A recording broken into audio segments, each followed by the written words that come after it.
Now at 9, a tornado touched down this afternoon in southwest Missouri. We'll look at the damage.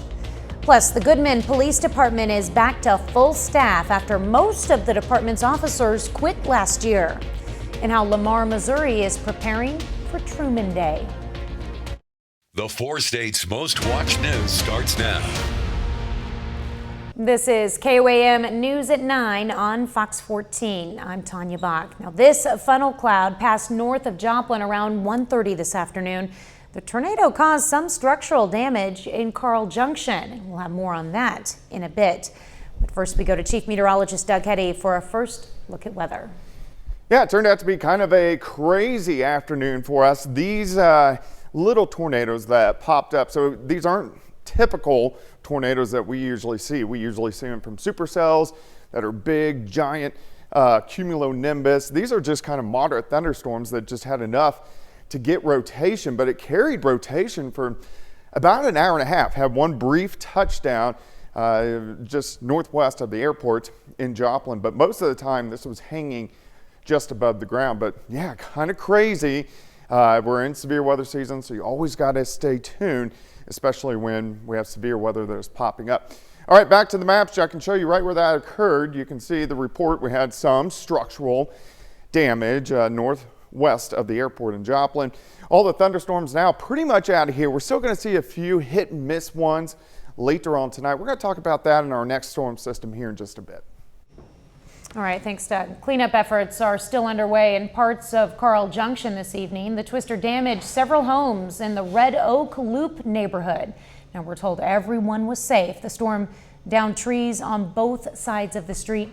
One even crushed through the roof of a home. Volunteers arrived to help as soon as the storms blew through. Things like this happen. It's really neat to see the community, come together, helping each other. We saw neighbors helping neighbors. There was people out, firefighters were up on the roof with us with chainsaws, and, it's just a great thing. Before the twister reached the Red Oak neighborhood, it touched down along the Dogwood Trails Loop south of Gum Road. And there it tore down trees, ripped apart fences, and tore into the roofs of 2 homes. One of those homeowners was taking a nap when the tornado arrived. Sudden, I get woken up, by the storm hitting, and just all of a sudden started hearing heavy winds blowing things against our black back glass, and it woke me up. And then I hear things start ripping away, and I'm like, uh-oh, this is more than just heavy winds. Residents in the Dogwood Trails neighborhood say the sirens did not start going off until they went outside to inspect the damage. Goodman, Missouri's chief of police says they are fully staffed a year after the force resigned. Last year, the entire Goodman Police Department resigned after John Bunch became mayor. The former police chief alleged that Bunch threatened the department multiple times. Bunch resigned after a mass walkout by city workers. Clay Sexton is now mayor. According to Goodman's chief of police, Samuel Townsend, the department holds no grudges towards Bunch or Sexton. But both mayors are very good people. They have great character. They're hard workers. From the beginning, both mayors agreed we have a conservative budget, but we have everything we need to prevent crime and protect the community. Townsend says the key to the recovery of the police department was becoming more active within the community. Well, this Sunday, many Kansas City University medical school students will celebrate their graduation. For one student, the ceremony is even more meaningful. KOAM's reporter Fernanda Silva and chief photographer Ty Parks tells us why. People like me don't become doctors. There's just too much to fight, too much against. So I didn't think it's something that I could do. But giving up was not an option for the soon-to-be Dr. Alice Pulsifer. If I give up every time something difficult happens or hard happens, I just feel like I'd be very dissatisfied with myself. Pulsifer's story reads like a script from a Hollywood movie. From losing her family's home and business to grappling with pregnancy at 16, married, divorce, in a battle with thyroid cancer, her determination to become a doctor remained unshaken.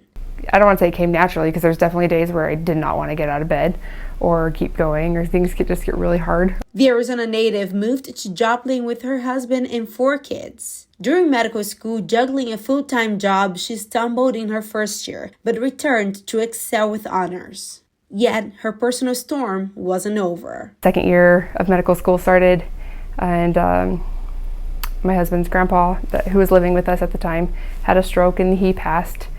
And that kind of started to rock the boat for us. And then in January of that year, my husband got in a car accident and died. It wasn't easy, but she found comfort and support in fellow med school students and in the Joplin community, a place she hopes to call her forever home. In medical terms, so I might not be a Joplin native, but I'm a Joplin transplant. I'm really, really happy to be here. Really glad that I can actually make a difference in people's lives and pay back some of the kindness that has been shown to me, because I feel like I've been shown nothing but kindness constantly. As she's ready to receive her title of doctor, her goal is to give back to the community. Also just a lot of suffering that people experience, and if I can ease that suffering in any capacity, then I will feel a lot of satisfaction in my life. And to be an inspiration to her kids. And I hope that my kids see that it's worth it. I hope that they can fight for their dreams. Just like their mom did. In Joplin, KOAM News. Pulsifer is looking forward to commencement. KCU's ceremony will be held at MSSU Leggett and Platt Athletic Center at 10 a.m. In July, Pulsifer will begin working as an internal medicine resident physician at Freeman Health System. Congratulations to her. Well, the Joplin High School Philanthropic Society presented an almost $12,000 check to the organization One Joplin. To raise funds, the student-led club worked on several fundraising projects during the year. The money will help restock the JHS food pantry, as well as create an angel fund, helping students with food insecurity to access food from the cafeteria. We wanted to raise money that would help directly the students of Joplin High School, or the students of Joplin schools generally, and we've always kind of wanted to do things that can directly help our surroundings. To see these students start becoming that next generation that's aware of community needs and passionate about it and doing something about it is just inspiring. This is not the first time the Joplin High School Philanthropic Society has supported local organizations. In 2023, they raised $15,000 for Rafa International. The year before, $11,000 was donated to Foster Adopt Connect. Well, it's been 65 years since the birthplace of President Harry S. Truman was dedicated as a historic site. KOAM's Anthony Saviello takes us there just ahead of the annual celebration of President Truman's birthday. The only president to be born in the state of Missouri, Harry S. Truman may have gone on to lead our country, but his life started here. We're just very excited to have his birthplace here and really celebrate that. Even though he was only here for 11 months, from his birth till 11 months, we think that he thought this was a very important place to him, because he did come back here in '44 when he was running for vice president, did his acceptance speech here on the Lamar Square, and then was here in '59 for the dedication of the home. So we feel like it was important to Harry, and we would like to just keep on that tradition. The history of this site and President Truman is kept alive through the annual Truman Day celebration. Each year, people coming from all around to enjoy the festivities and the site. And we try to do something different. This event is hosted with the Chamber of Commerce here in Barton County, and we try to come up with new ideas to keep people coming, but we get those people that just want to come see the house and just kind of remember him and the times during the 1880s when he was born here. For site administrator Beth Basil, it's all about sharing the humble beginnings of President Truman and giving a glimpse of the past. It's an honor to be here and actually preserve this site. I really enjoy visiting with the people that come here to see where he was born.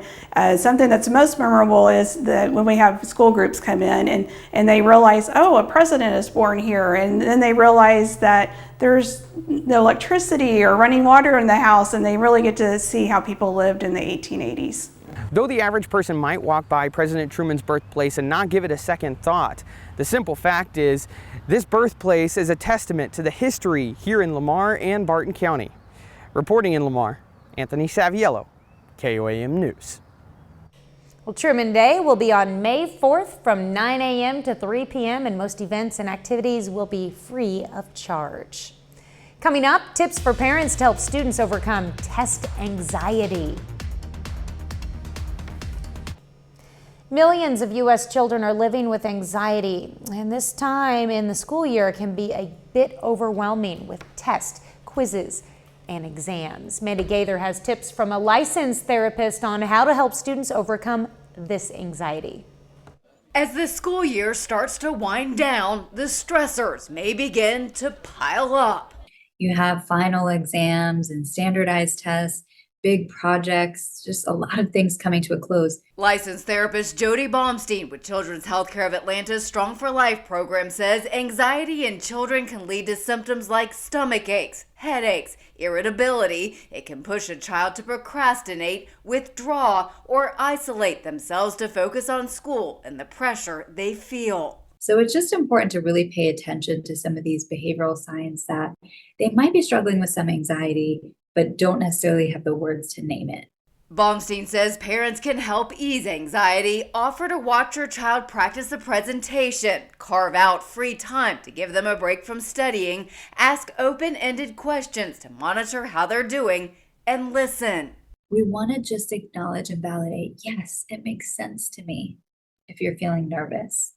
I get that. That immediately puts their mind at ease because they see that there's nothing wrong with them for feeling that way. Baumstein says these skills can build resilience and stay with students through adulthood. It might be a test, a quiz, a presentation now, but it's going to be something else when they're older. For Health Minute, I'm Mandy Gaither. Baumstein says healthy practices like prioritizing good quality sleep, balanced nutrition, physical activity, and reducing screen time can also help set a child up for success. A tool to fight real-world stress for teenagers could be found in the virtual world. Scientists at the University of Washington created a virtual world where participants can paint or stack rocks, and found teens who used it over 3 weeks reported lower stress and improved mood. Scientists say the technology could help improve access to mental health treatments. Doug is next with a complete look at your forecast. And later, the MIAA releases its all-conference baseball awards. We'll break down the list.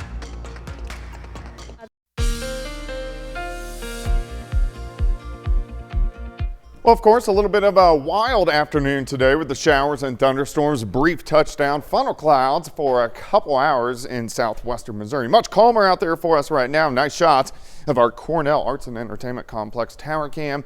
Of course, in downtown Joplin, looking off toward the north and to the east. Still a little bit on the breezy side across the region. Look at the rainfall amounts earlier today with those thunderstorms. You can see those stripes of a lot of area picking up 2-3 inches of rain very quickly during the afternoon hours. All thunderstorms pretty much out of here. We have some still south of Springfield and then kind of a cluster in northeastern parts of Oklahoma. However, those are mainly going to stay to our south. All the big time weather is down across western Texas, and that's where all the big tornadoes have really been throughout the afternoon into the evening hours. Temperatures mainly sitting mid-60s to near 70 once you get into our southern counties.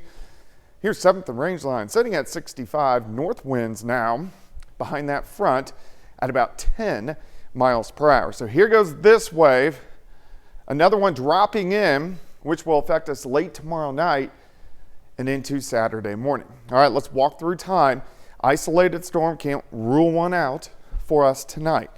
As we go through the morning hours tomorrow, partly sunny skies, lower 70s by noon. Once we get into the afternoon hours, looks pretty good. Again, there could be an isolated pop-up shower, upper 70s to near 80 for afternoon highs. Thunderstorms develop to our west late tomorrow night and start to drive in by early Saturday morning. At this point in time, some of these storms could be strong to severe, but will greatly weaken as they push in and through the region. So it's going to be kind of a dying batch of thunderstorms as they push through. By the time we get into Saturday afternoon, it looks pretty good. High temps mainly into the mid 70s. All right, rainfall with that next system that is going to rotate in, because it's going to be a dying batch of showers and thunderstorms. We're not going to get a whole bunch of rain. Our western counties may get a half an inch, maybe upwards to an inch. Day planner for you Friday, 60 in the morning, 70 by noon. High temp, 78.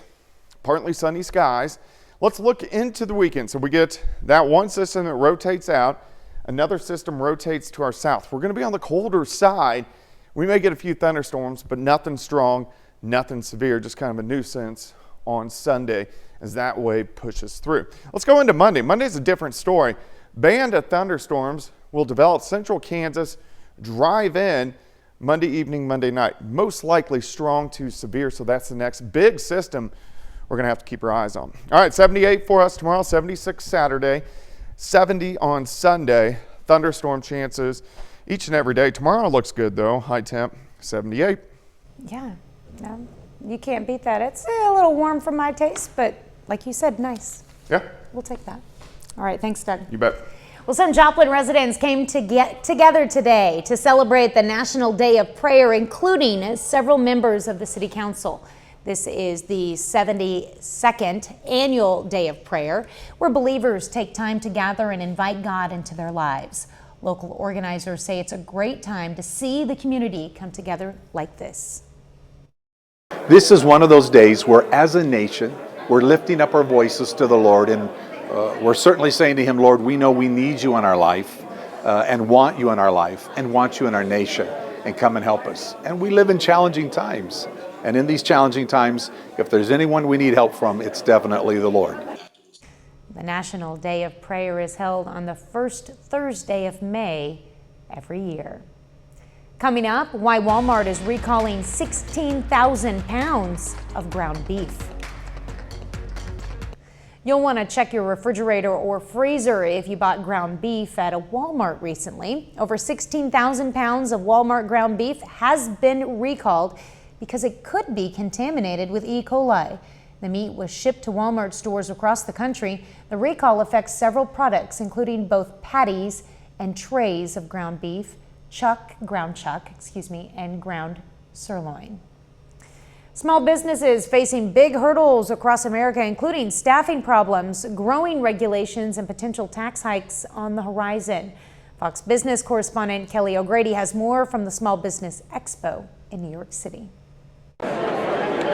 Well, we're here at the Small Business Expo in New York, and we're talking to small businesses a lot about the challenges that we're facing. A lot of things that we're hearing are about soaring costs, rising wages, and then in an interest rate environment that's higher for longer, it's getting really difficult to access capital, maybe to expand, or in some cases just to pay rent. And a lot of the folks that we're speaking to emphasize that there's support that just isn't there for small businesses. There doesn't seem to be the support for small businesses financially like there has been in the past. Since COVID, we wiped out all the small businesses with all these stupid rules and things, but now they're starting to come back and we've got to build the infrastructure to help them. Small businesses are the backbone of this economy. Without them, we're nothing. And backbone is an understatement. I just want to give you some numbers. 33.3 million small businesses account for virtually all of the businesses in the United States. And small businesses, they're truly the engine of the U.S. economy. It drives 43.5% of GDP. Now, even with all the challenges I mentioned, the mood here, it is energetic. You can see there's lots of people here. We're expecting record attendance, over 14,000 people. But this is really about passion. That's palpable. I'll tell you, small business owners, they make less than $10,000 more than the average national salary. So it is not about money. It is about doing what you love. In New York, I'm Kelly O'Grady for Fox Business. The IRS is planning to clamp down on tax cheating among the very wealthy. The agency says it will increase audits on people who earn more than $10 million from 11% to 16.5% by 2026. As for businesses, the IRS will triple audit rates for those with assets over $250 million. Up next, we'll tell you about a unique cruise experience for people who find clothes a little too restrictive. A nudist tourism company is offering a once-in-a-lifetime experience. And yes, clothing is mostly optional, The big nude boat from cruise specialist company Bare Necessities, what a great name, has an 11-day adventure that will take its passengers to, quote, back to paradise. Destinations on the trip include the Bahamas and Puerto Rico. Guests will need to bring some clothes that have to be worn in the ship's dining rooms. I mean, you have to somewhere, right? They'll also have to sit on a towel in other areas, including the stateroom. 30 more minutes of news, weather, and sports is coming your way. President Biden speaks out about the campus protest impacting colleges nationwide. Plus, week 3 of former President Trump's hush money trial begins. You're watching the 4 states' most watched news.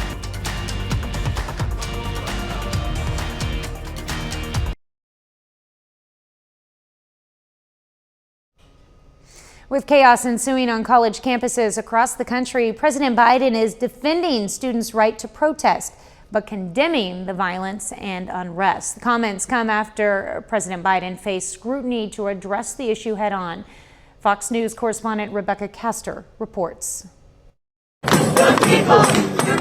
After weeks of unrest on college campuses over the Israel-Hamas war, President Biden is walking a fine line, defending the right to free speech while condemning anti-Semitism. We are not an authoritarian nation where we silence people or squash dissent, but neither are we a lawless country.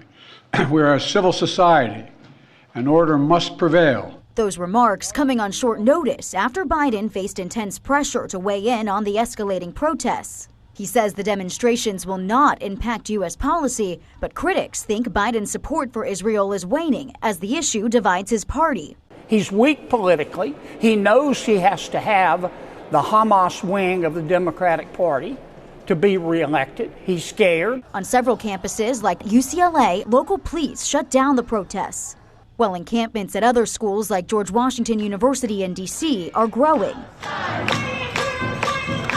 An environment seemingly unwelcoming to Jewish students. I've been personally yelled at, death to Zionists, Zionists go die. It's very clear that they want me to be gone. I know there's been instances of harassment which are absolutely unacceptable. I know a lot of Jewish students are scared to leave their apartments, even to walk to class. While President Biden condemned trespassing, violence, and vandalism, here at GW, a statue of our first president is now covered with signs, a keffiyeh, and the Palestinian flag. In Washington, Rebecca Castor, Fox News. Well, 2 of America's intelligence chiefs appeared on Capitol Hill testifying about a number of security threats facing the U.S. The officials told lawmakers China, Russia, and Iran are increasingly working together against American interests. They also said China and Russia are making preparations for cyber attacks on the U.S. in case there is a war with America. Former President Trump was back in a New York City courtroom in the 3rd week of his criminal trial. On the stand, an attorney who represented Stormy Daniels, and now infamous $130,000 payment. Fox News correspondent Connor Hansen has more from New York. I'm not allowed to testify because of an unconstitutional gag order. We're appealing the gag order, and let's see what happens. Former President Donald Trump in court facing more arguments over whether he violated his gag order. Prosecutors say he should be fined again for making comments about Michael Cohen and others. Trump's lawyers say he needs to defend himself. Judge Juan Merchan didn't rule, but already agreed to fine Trump $9,000 for past social media comments. If I were Trump, I'd be tempted to just give Judge Merchan a check for about $10,000 every Monday and say, this is for this week's violations. Attorney Keith Davidson was back on the stand. He represented both Stormy Daniels and Karen McDougal. Prosecutors zeroed in on a deal he worked on with Trump's ex-attorney Michael Cohen, a payment of $130,000 for Daniels not to speak about an alleged affair with Trump. They also went through texts and emails showing Cohen's anger over news articles surfacing about the arrangement in a TV appearance Daniels made. When Trump's lawyers cross-examined Davidson, they portrayed him as a shakedown artist who tried to manipulate celebrities. A threshold issue in this case is whether Donald Trump lied when his bookkeeper classified the payments to Michael Cohen to Stormy Daniels as a, quote, legal expense. Lawyer Keith Davidson testified that he never dealt directly with Trump only with Michael Cohen. Cohen is expected to take the stand later in the trial. In New York, Connor Hansen, Fox News. A bit later, learning skills for the workforce. Some Gen Z are skipping the traditional college route to fast-track their careers. Lauren Simonetti on the floor of an auto technician training school to speak with the students and find out what's making trade schools so attractive again.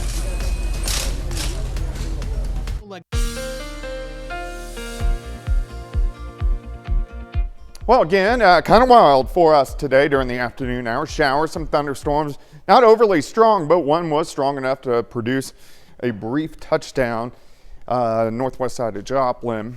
And then besides that, we kind of had a lot of funnel clouds and then a lot of scud, which scud is kind of low-hanging clouds that look like funnel clouds, but mainly just scary looking clouds. All right, a lot of rain within some of those storms. Ottawa County just west of Miami, up through Cherokee County, a lot of areas picking up 2 to 3 inches.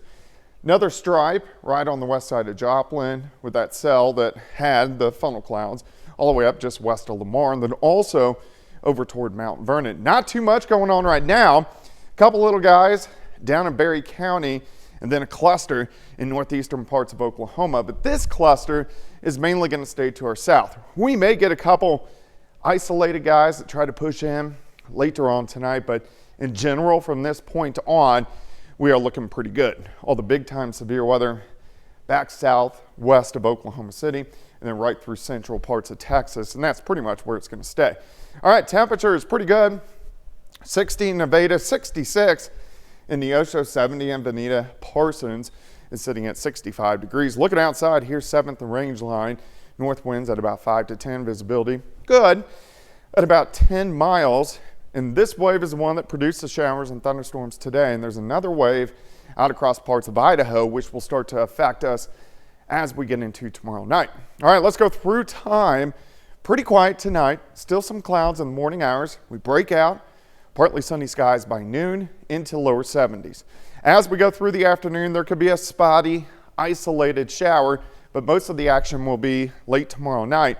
Showers and thunderstorms central parts of Kansas drive in by Saturday morning. As they work in, a few of these may be strong or low-grade severe, but as they push in, they're going to weaken all the way through the region. So most likely, we won't get severe weather from this, but of course, we'll keep our eyes on it.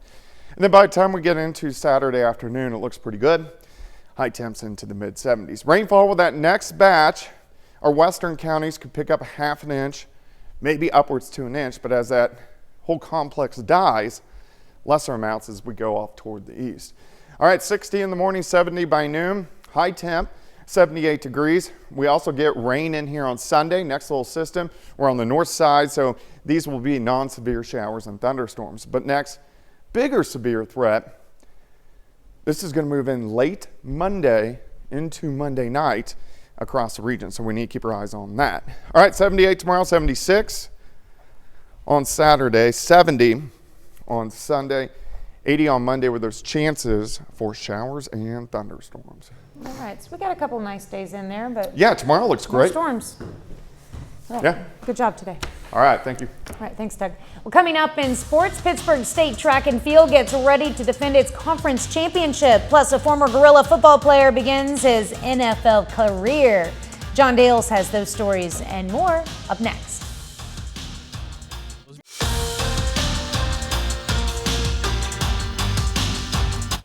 Pittsburgh State has 2 of its football alumni get picked up by NFL teams after the draft concluded this past weekend. One of those being Rico Payton, who signs with the New Orleans Saints as an undrafted free agent. The former Gorilla cornerback says he feels honored to represent the Pitt State football program at the next level. Pittsburgh State is a great school. I had a great team.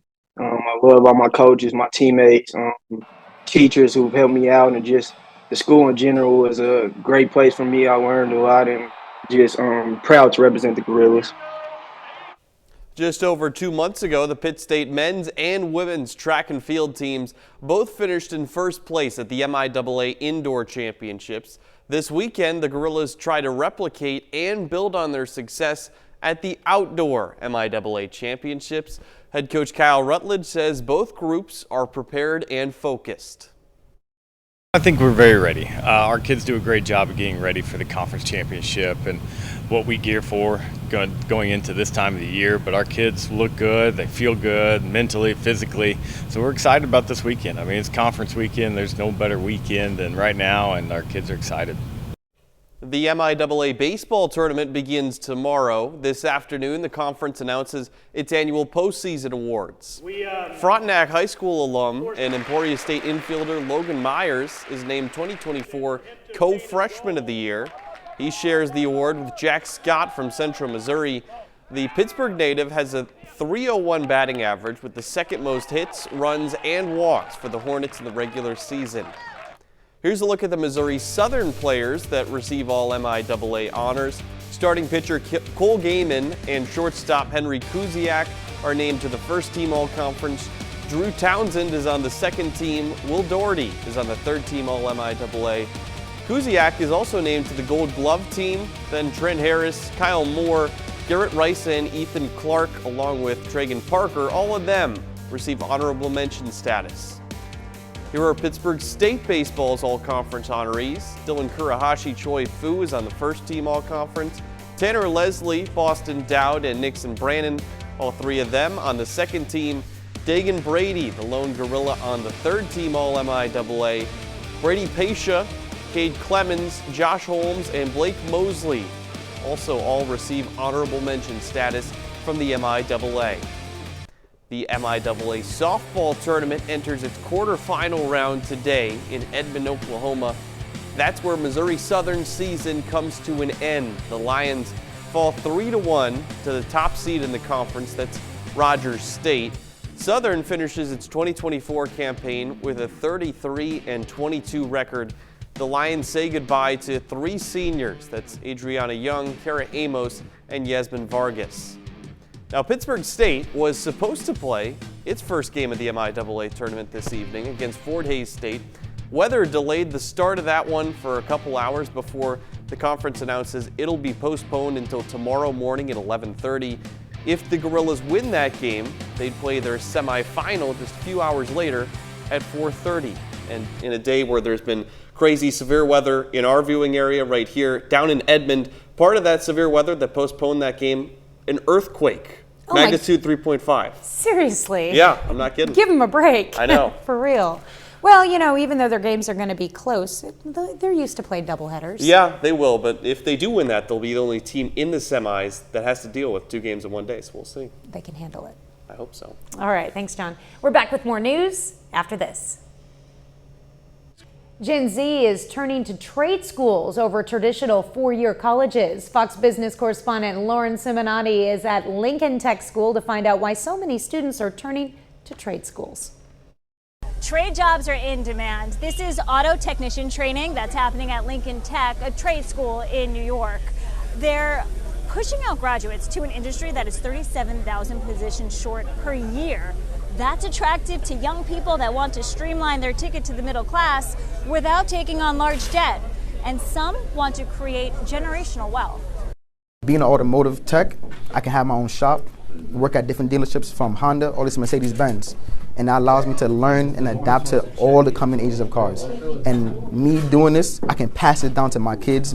These are hands-on positions. I mean, they're actually physically getting their hands dirty as they're working on this vehicle. But this industry has also become increasingly clean, meaning a lot of the issues that you're facing when you bring your car into the shop are electrical. And that's another reason that the industry is seeing a spike in demand. Many of the students I speak with say they love what they do, they like creating something, they like fixing something, and they're not scared that their job will either be outsourced or easily replaced by artificial intelligence. In Queens, New York, Lauren Simonetti, Fox Business. Well, coming up, if the severe weather cancels your weekend plans, we're going to check out the new movies releasing this week that you can check out instead. An action-packed flick leads the way in theaters this week with many new releases on streaming, too. Here's Fox's Ashley Dvorkin. New in theaters is the Ryan Gosling and Emily Blunt-led action-packed rom-com The Fall Guy about a stuntman caught in a dangerous mystery surrounding a movie star's disappearance. Maddie disappeared without a trace. The horror flick I Saw the TV Glow is about a teen who discovers a late-night TV show is a vision of a supernatural world beneath their own. Life's but a walking shadow. May 2nd and May 5th is Ray Fiennes on stage as Shakespeare's Macbeth. Party's over. On streaming, Netflix adds A Man in Full based on the Tom Wolfe novel, starring Jeff Daniels as a real estate mogul facing bankruptcy and many enemies on his fall from grace. I believe we have split the atom of breakfast. Also on Netflix, Jerry Seinfeld stars in his directorial debut Unfrosted, an imaginative story about cereal rivals Kellogg and Post racing to create the Pop-Tart. We met at Coachella. On Prime Video, Anne Hathaway and Nicholas Galestine star in The Idea of You, about a 40-year-old single mom and her unexpected romance with the 24-year-old singer she met at a music festival. Tomorrow's prom and we don't have dates. Hulu adds prom dates about best friends honoring the pact they made at 13 to have the perfect senior prom. Did you ever think you'd be back on top? HBO Max has Hacks Season 3, with Jean Smart and Hannah Einbinder reuniting Deborah and Ava after a successful special puts the comedian back in the spotlight. So this is a love story. Plus, on Peacock is a series based on the book The Tattooist of Auschwitz, inspired by the real-life story of Holocaust survivors Lali and Gita Sokolov, who met and fell in love at the concentration camp, with Lali 60 years later recounting their harrowing story. Can you be here? In Hollywood, Ashley Dvorkin, Fox News. A lot of options out there, and that's our time for tonight. Thanks for joining us. We're going to leave you with video of a baby red river hog piglets at the in Nashville, Tennessee. Have a great night and an even better tomorrow.